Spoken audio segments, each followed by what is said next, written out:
On the occasion of Mahashivratri, Radio Chitrahar brings you this prayer and seek for his divine blessings to all the listeners. Sarve Jana Sukhino Bhavantu.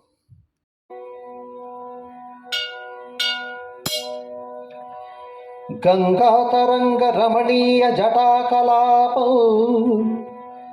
Gauri నిరంతర విభూషిత వామభాగం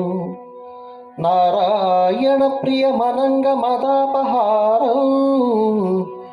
వారాణసీ పురపతిం భజ విశ్వనాథం వాచామగోచరమనేక గుణస్వరూపం వాగీషు విష్ణుసురసేవిత పాదపీఠం వామేణ విగ్రహవరేణ కళాత్రవంతం వారాణసీ పురపతిం భజ విశ్వనాథం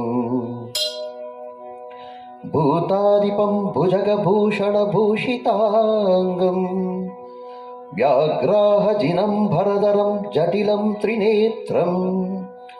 పాశాంకుశభయవరప్రదశూలపాణిం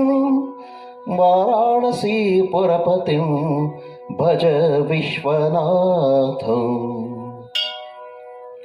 శీతాంశుశోభిత కిరీట విరాజమానా ఫాలీశనాల విశోషిత పంచపాణా నాగాదిపారచిత బాసుర కర్ణపూరం వారాణసీ పురపతిం భజ విశ్వనాథం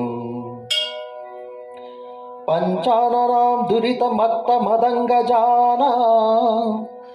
నాగాత్మకం ధనుజ పుంగవ పన్నగానా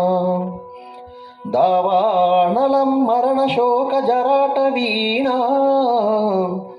వారాణసీ పురపతిం భజ విశ్వనాథం తేజోమయం సగుణ నిర్గుణమద్వితీయం ఆనందకందమపరాజితమప్రమేయం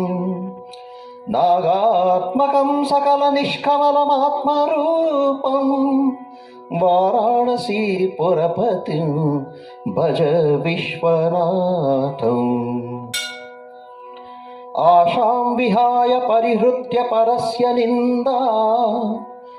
పాపేరతిం చ సునివార్య మనస్సమాధౌ ఆదాయ హృత్కమల మధ్యగతాం పరేషాం వారాణసీ పురపతిం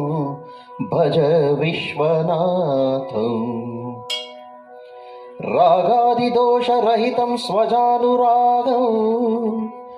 వైరాగ్య శాంతి నిలయం గిరిజాసహాయం మాధుర్య ధైర్య శుభగం గరళాభిరామం వారాణసీ పురపతిం భజ విశ్వనాథం వారాణసీ పురపతిం స్తవనం శివస్య వ్యాఖ్యాతం అష్టగమిదం పఠతే మనుష్య విద్యాం శ్రియం విపుల సౌఖ్యమనంత కీర్తిం సంప్రాప్య దేహ విలయే లభతే చ మోక్షం విశ్వనాథాష్టకమిదం పుణ్యం యః పఠేత్ శివసన్నిధౌ శివలోకమవాప్నోతి శివేన సహ మోదతే.